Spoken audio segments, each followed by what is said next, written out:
Bom, gente, na aula de hoje nós vamos iniciar o segundo bimestre dessa disciplina. A gente vai falar sobre o tema consultoria financeira, que é o grande foco, né? A gente viu sobre administração e administração estratégica, seriam complementares, e agora a gente vai falar sobre a consultoria financeira propriamente dita. O que ela é e quais são as ferramentas, né? Primeiro, nesse primeiro momento, a gente vai conceituar muito e dizer as ferramentas isoladas. Na sequência, a gente vai entrar mais a fundo, principalmente sobre a ferramenta que envolve a parte de consultoria financeira propriamente dita. Tá bom?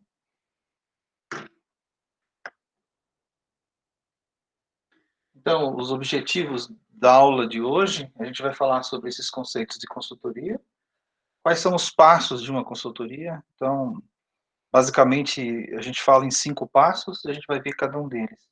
Dentro desses passos, a gente também vai, em específico, falar sobre as ferramentas sugeridas, né? Que não são todas, mas pelo menos uma sugestão de ferramentas para que a gente possa extrair informação para tomar decisão e dar uma consultoria plena para as organizações. Tá? Vamos para frente. O que é uma consultoria propriamente dita, né? Então, ela é um serviço de aconselhamento especializado, realizado por um especialista ou por especialistas, em uma determinada área que orientam o cliente de forma a ajudá-lo a atingir os objetivos. Os objetivos da organização, aí a gente vai ver que são até setorizados. Então, ela pode ser classificada em 2 grandes grupos, que a gente chama de consultoria interna, quando o consultor aí é um colaborador interno, ou seja, ele faz parte aí do quadro de funcionários da empresa e que requer o serviço. Outro tipo é a consultoria externa, né? Quando o consultor é um colaborador externo, ou seja, não faz parte do quadro de funcionários da empresa, e nesse caso é estabelecido um contrato de prestação de serviço temporário entre as partes, né? Previamente estabelecido entre a empresa e o consultor. Aqui tem alguns pontos que eu achei interessante até colocar para vocês. Positivos e negativos de cada um desses 2 tipos de consultoria. Primeiro aí da consultoria interna, quais são os pontos positivos? Os pontos positivos é a familiaridade dos procedimentos dentro da própria empresa, então todo mundo já conhece todos e todos dentro da organização, o conhecimento aí relativamente à forma de trabalho das equipes. Por outro lado, nós temos os outros pontos negativos. Então, menos experiência do que diz respeito à análise de casos diversos, restrições à realidade da empresa. Então, nem sempre as pessoas internas conhecem o universo fora e o universo que seria ideal para a própria organização, e a menor liberdade aqui de expressão devido a que o vínculo empregatício. Então, existe um conflito de interesses, né? Uma vez porque o consultor também é um empregado, nem sempre tem essa total liberdade de expor a real situação, pode perder o emprego, né, dependendo da situação. E em relação agora à consultoria externa, qual que é os pontos positivos? Então, a maior experiência devido ao fato de trabalhar com diversas empresas em diversos cenários. Então, geralmente, esses consultores têm uma expertise muito grande, são especialistas, e já trabalharam com situações parecidas, né? Outro fator aí que é um ponto positivo, maior liberdade de expressar as opiniões e as críticas, pois não tem um vínculo empregatício entre o consultor externo e a empresa. Então, isso faz com que não haja receio de retaliações, né? Então, ele tem uma liberdade maior de expor as suas opiniões. Tem seus lados negativos. Pouco conhecimento de questões organizacionais da empresa. Então, ele não conhece tanto a empresa, então vai ter que ter aí um início de conhecer a empresa. E menos acesso às equipes. Um outro ponto aqui que não está considerado, segundo essa fonte que eu peguei, é o custo, né? Quando você está falando de consultoria externa, é o custo maior que uma consultoria interna. Porque a gente está falando aqui de um funcionário já da organização. Então, 5 passos aqui para que eu consiga fazer uma consultoria empresarial completa. Eu elenquei aqui os 5 passos, a gente vai falar sobre esses passos e vamos falar também sobre as ferramentas. Aqui, a princípio, eu vou só citá-las, mas a gente mais tarde vai entrar, principalmente as financeiras, vai entrar a fundo delas e também fazer exemplos. primeiro passo é o diagnóstico, que é entendendo a empresa, entendimento do negócio.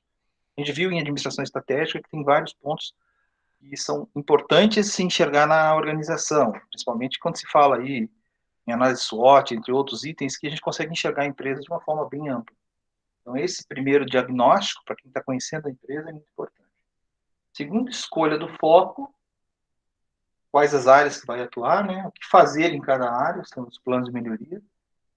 Qual que vai ser priorizado, então, as áreas e até mesmo os focos de atuação, e como colocar isso em ação. Aqui, gente, alguma dúvida em relação a isso? Tranquilo, pessoal? Estão me ouvindo bem? O som tá bom para vocês? Estão conseguindo me ouvir direito? Beleza, Jéssica. Então, o primeiro passo é o diagnóstico, né?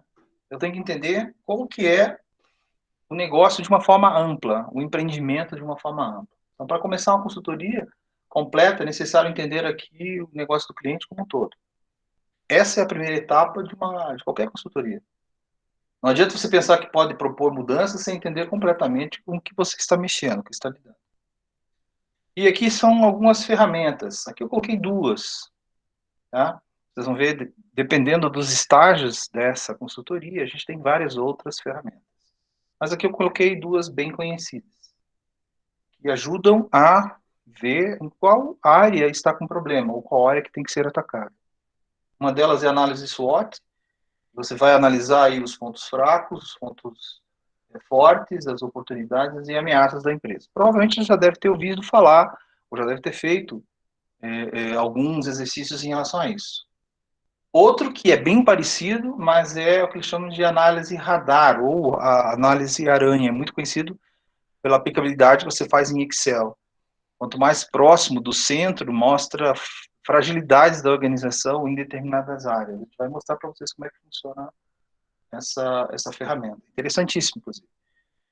Quando eu orientava TCCs em outras universidades, principalmente quando se fazia intervenção, a gente utilizava essas duas ferramentas muito. A análise radar é muito interessante por conta disso. Claro que aqui, essa análise radar depende de um questionário bem amplo, que é feito junto ao administrador. Claro, dependendo das respostas, você vai dando notas e ele vai montando esse gráfico. Tá? Alguém já conhecia a análise radar? Já ouviram falar? Análise SWOT todo mundo conhecia, né?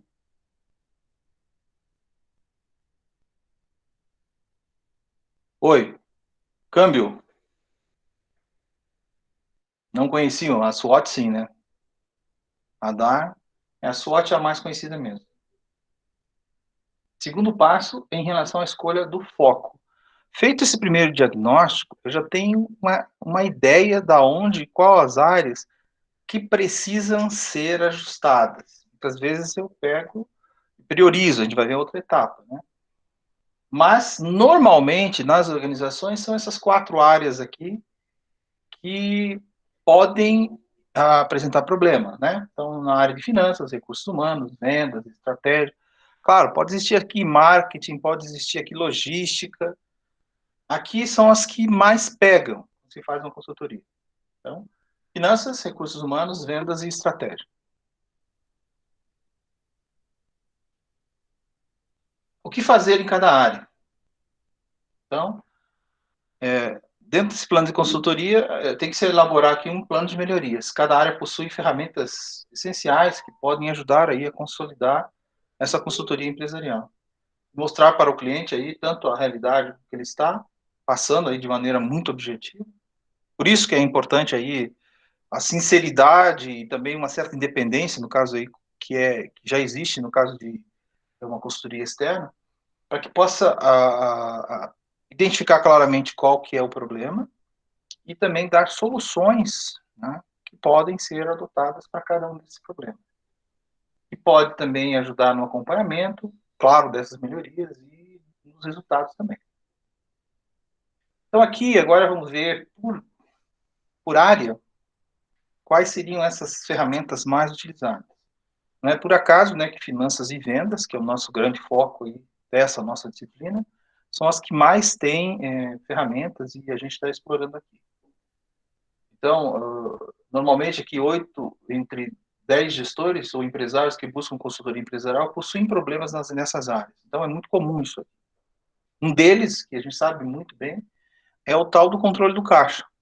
Então, o fluxo de caixa é endêmico. Pequenas e médias empresas não têm esse controle. Controlam muitas vezes por Excel. Todo mundo sabe que controle por Excel é muito precário, porque ele não é integrado com outras áreas da organização. E é muito importante você ter essa integração. Então, na hora que mexe com estoque, envolver a parte de custo, envolver vários outros fatores, envolver também a parte de bancos, então, que a gente chama de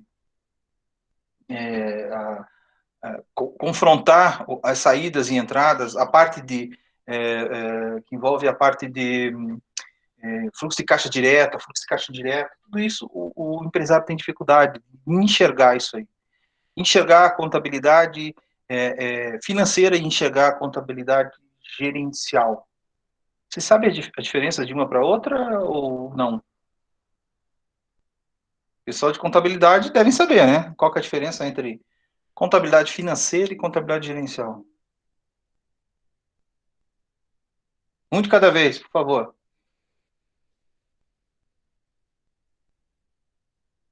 Estão me ouvindo?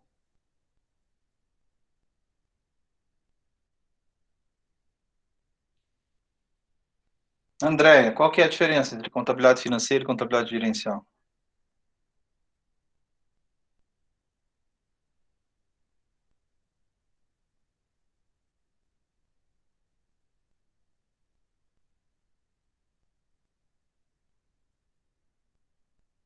Não sabe, Andréia?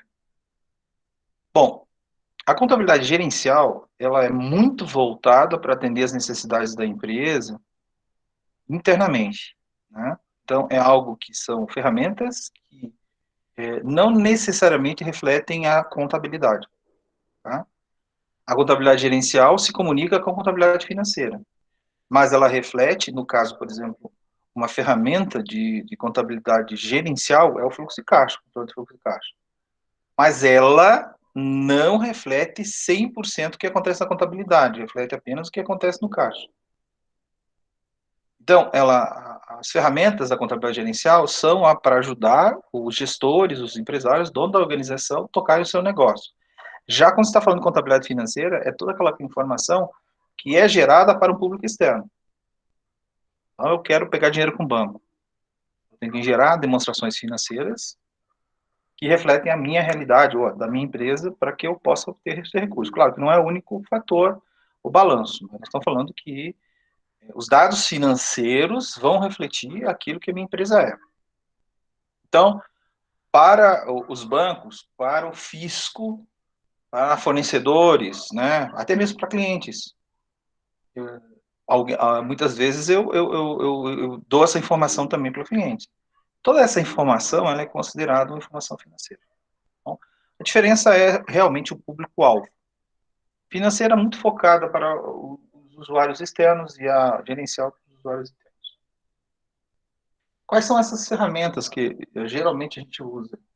Então, a gente vai ver a matriz BCG, que foi criada por esse grupo aqui, Boston Consulting Group, que é bem parecida com a matriz Ansoff, que as duas, elas mapeiam o portfólio de produtos. Isso aqui está muito ligado com as vendas. Entender qual que é o melhor produto, qual que é aquele produto que eu devo continuar fabricando ou aquele que eu tenho que tirar de linha. Produtos que têm muito custo, produto que são lançados recentemente, é uma incógnita para mim. Então, essas duas ferramentas ajudam eu a identificar claramente quais são esses produtos e me ajudam também a compor o mix de produtos para venda. E é óbvio, né? Então, como é que eu produzo resultado em uma organização? Muito simples, né? Ou aumento minhas vendas ou reduzo meus custos e despesas. Mas, para aumentar minhas vendas, eu tenho que adotar alguns procedimentos. Estratégia de marketing, isso são algumas deles. Outros é trabalhar com os produtos com maior rentabilidade. Né? Tentar vender aqueles produtos onde que eu consiga ganhar mais recursos, mas muitas vezes não é só esses produtos que eu tenho que colocar no meu portfólio, eu tenho que ter alguns lá que realmente as margens deles são bem reduzidas. Mas, é o que a gente já até falou aqui com vocês, é o pãozinho dentro da panificadora. O que é o pãozinho dentro da panificadora? É um dos principais produtos da panificadora, mas ele não é o mais rentável. Então, essa matriz BCG e a matriz ANSOF, elas ajudam a identificar realmente, dentro de cada uma das organizações, quais são esses produtos e separa em categorias. A gente vai entender essas matrizes lá na frente, quando fala de ferramentas. O próprio controle do fluxo de caixa, essencial, né? Muita gente aí tem que entender como é que funciona o fluxo de caixa, faz confusão com o fluxo, os dois tipos de fluxo de caixa que tem. E quando eu falo aqui controle de fluxo de caixa, o controle direto é aquele que é feito no dia a dia, entradas e saídas do meu caixa. Mas eu também tenho o fluxo de caixa pelo método indireto. O que se chama método indireto? Eu não preciso entrar na empresa para enxergar esse fluxo aí.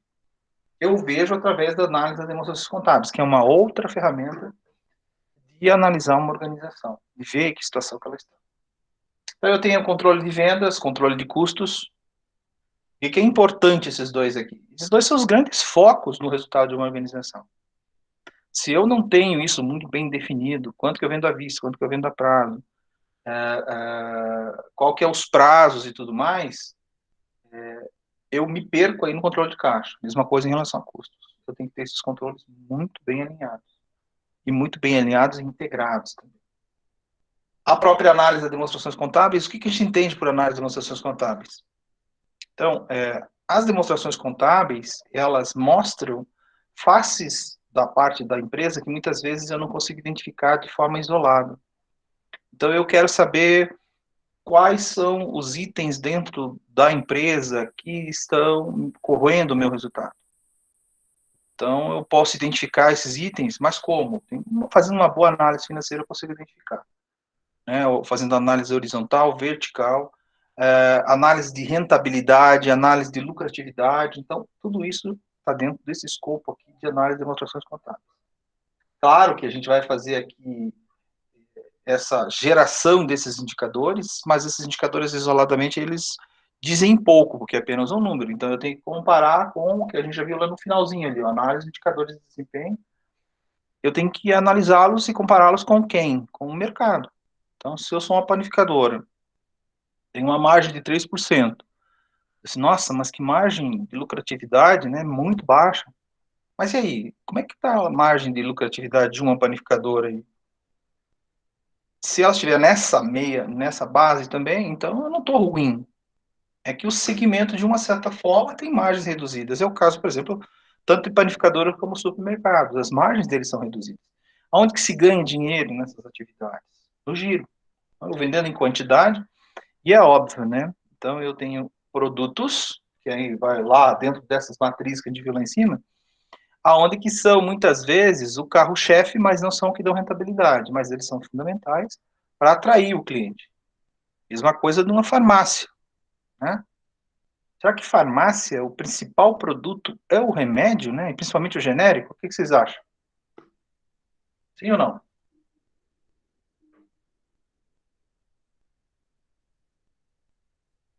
Ou já se pegaram por que os remédios dentro de uma farmácia não estão na frente agora, assim, nas bancadas iniciais, sempre estão lá no fundo, né?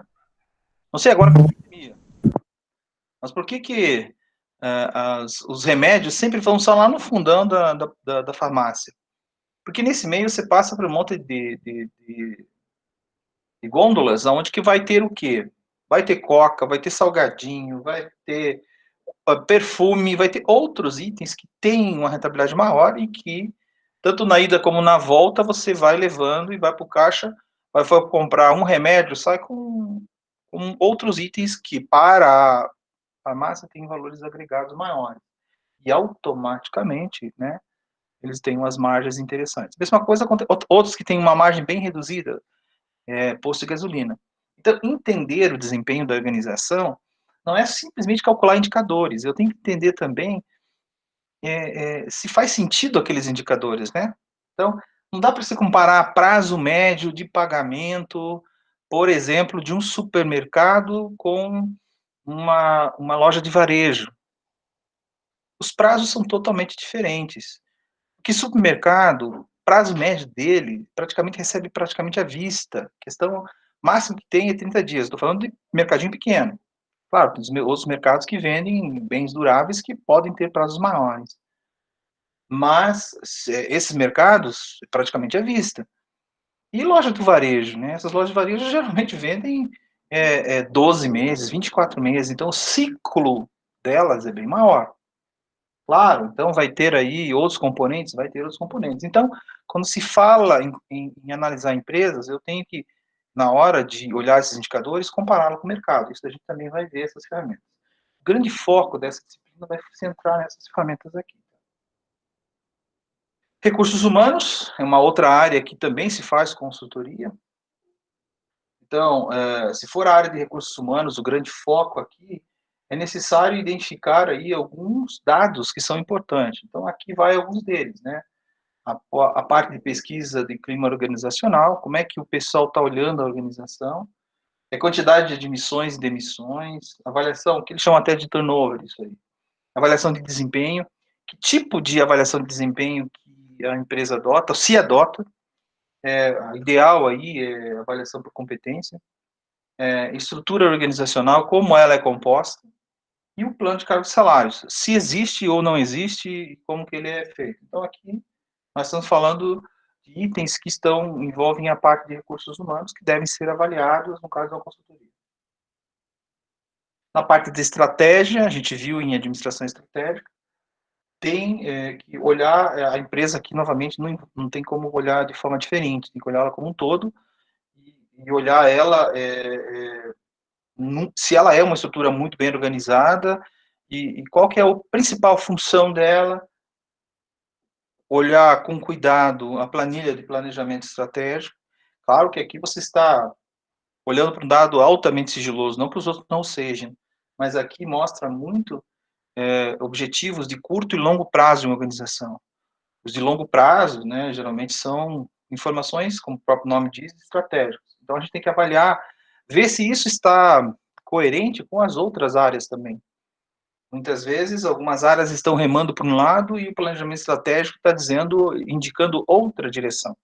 Então, quando se faz essa análise aqui, principalmente uma consultoria completa, eu tenho que verificar se está no planejamento estratégico, as outras áreas também estão sabendo, as outras áreas também estão atuando da mesma forma para direcioná-los para aqueles objetivos. Então, é tudo que está relacionado a ferramentas que envolvem aí a parte estratégica, está muito ligado com orçamento e planejamento estratégico. Então, isso aí tem que estar alinhado.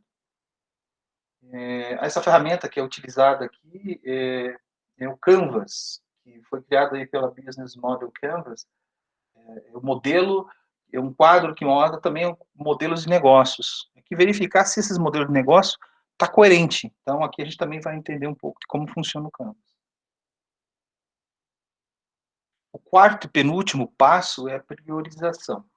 Depois de avaliado todos esses itens que a gente viu aqui, utilizando todas essas ferramentas, identifiquei quais são os possíveis problemas, eu tenho que priorizá-los, né? Então, eu tenho que separá-los aí. Quem que eu vou atacar primeiro? Tá? Aí eu tenho que adotar critérios. E daí, para isso, tem uma ferramenta chamada Matriz Gucci, e ela determina aí quais que são aqueles itens que têm maior gravidade, urgência e tendência. E eu faço uma matriz e identifico, olha, na área que eu vou ter que atacar realmente é finanças, e que se eu não atacar finanças, ela compromete toda a organização. Não, a área é recursos humanos. Ou não, a área é vendas. Então, vendas eu tenho que atacar mais. Então, aqui essa matriz me ajuda a dar um norte de qual que é a primeira, segunda ou terceira item ou área que eu vou ter que atuar. Aqui daí você vai conseguir estabelecer um ranking de quais aquelas que eu tenho que necessariamente utilizar. Vou mostrar para vocês também como é que funciona essa matriz.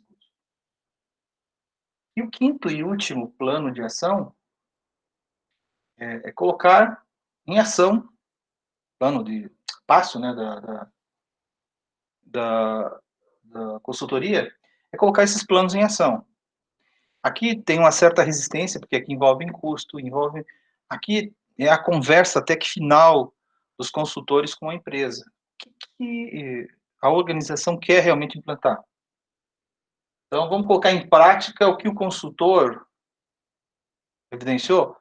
Nem sempre a organização vai fazer tudo aquilo que o consultor apurou. Por isso até é importante a etapa anterior, né, da priorização. Também as consequências, se por acaso não for feito aquilo. Então, é muito importante dizer que para atuar nesse último passo aqui, vai depender muito do que tiver acordado com a empresa, né? O que vai ter que ter acordado? O que foi acordado com o cliente? O que está no contrato? Né? Normalmente, esse trabalho aqui de acompanhamento e realização das estratégias são delineados e chamados de assessoria. Então, aqui ele vai, o mais conveniente para a organização, ele vai fazer. Nem sempre vai dizer todos. Uma ferramenta indicada aqui é o que ele chama de PDCA, planejar, executar, verificar e agir. A gente vai entender noções sobre isso aqui. Então, gente, basicamente é isso, tá? É muito importante também que vocês, eu vou colocar no portal, ainda não coloquei, alguns vídeos que falam sobre esses aspectos aqui. Mas na próxima aula nós vamos focar muito nesses itens aqui, ó, tá? Que envolvem principalmente como se utilizar de cada uma dessas ferramentas. Matriz BCG, a SOF, ou uma outra, porque as duas têm a mesma função. A parte de entender o que é caixa, fluxo de caixa, controle de vendas e custos. A análise propriamente dita, como que se faz um fluxo de caixa pelo método indireto, ou como se extrai essa informação para uma tomada de decisão, isso é fundamental. E também a análise dos indicadores. As demais, a gente, claro, vamos falar, mas é muito importante dizer que quando a gente está falando de uma consultoria, aqui eu dei o sentido amplo dela, mas o foco nosso aqui, também a disciplina, é consultoria financeira. Então, vai ficar muito ligado em finanças e vendas, né, esses focos. Então, é muito importante entender todas essas ferramentas aqui. Tá? O que é o BCG, como ela foi criada, o controle de fluxo de caixa. Aqui é muito importante, tanto para o pessoal de contábeis como o pessoal de gestão financeira, entender aqui o conceito de fluxo, de método efeito caixa versus partidas dobradas, que prega a contabilidade. Esse conceito tem que ficar muito claro. Um tem efeito caixa e outro não, né? Então, isso, quem está tendo contabilidade comigo entende muito bem disso. A gente vai entender. E é muito importante enxergar isso quando estamos fazendo fluxo de caixa. E análise de demonstrações contábeis. Eu acho que é uma ferramenta fenomenal que, conjugado, você vê, aqui nós temos algumas, mas isoladamente já são ferramentas potentes. Agora, se eu utilizar isso aí de forma conjugada, seria ideal. É óbvio que, assim, mas professor, aqui tem ferramentas que servem somente para grandes empresas. Sim, e também ferramentas que servem para pequenas empresas. Se eu tenho uma pequena empresa, se eu utilizar um fluxo de caixa, um programinha que eles chamam de ERP, que faz esse controle de fluxo de caixa de forma integrada, que não custa muito, para uma pequena, média empresa eu consigo fazer. Agora, se a minha organização é muito grande, eu vou ter que usar ferramentas onde tem que ter, são mais potentes, né? E são mais integradas ainda. Então, a gente vai falar sobre tudo isso na próxima aula. Pessoal, alguma dúvida em relação à aula de hoje? Sim ou não?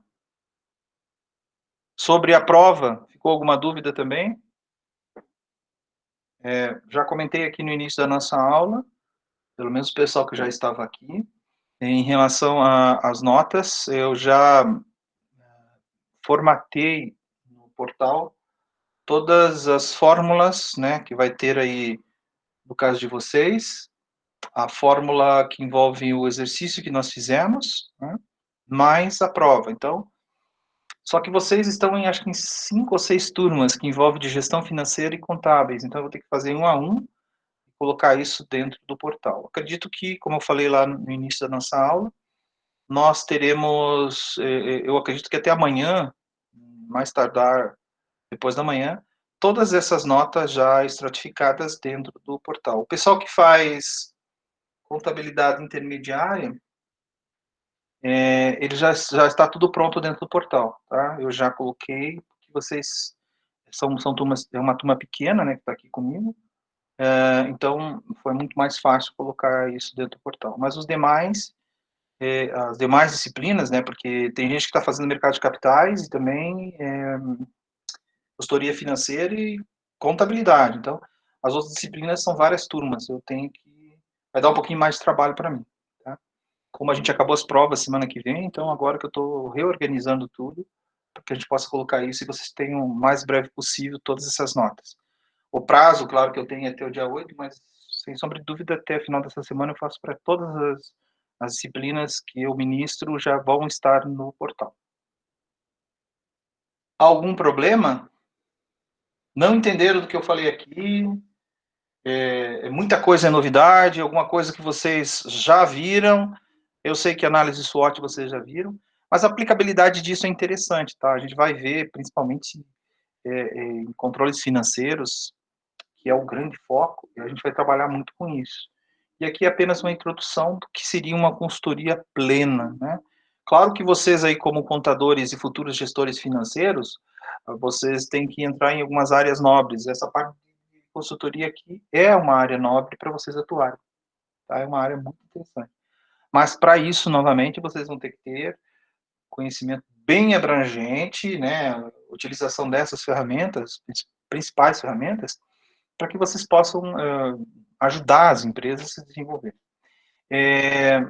Vou colocar também, não sei se já está linkado com vocês, eu acredito que não, um,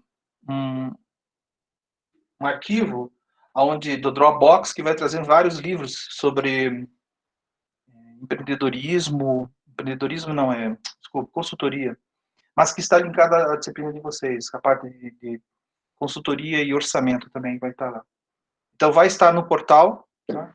Deixa eu até liberar aqui para vocês da aula de hoje. Então, vai estar liberado a partir de agora, eu vou deixar agora mostrado para vocês lá no portal, acredito que ainda não esteja liberado, mas tudo que a gente falou aqui já vai estar no portal, tá bom? Mais essas outras informações. Mais alguma coisa, gente? Estou interrompendo a nossa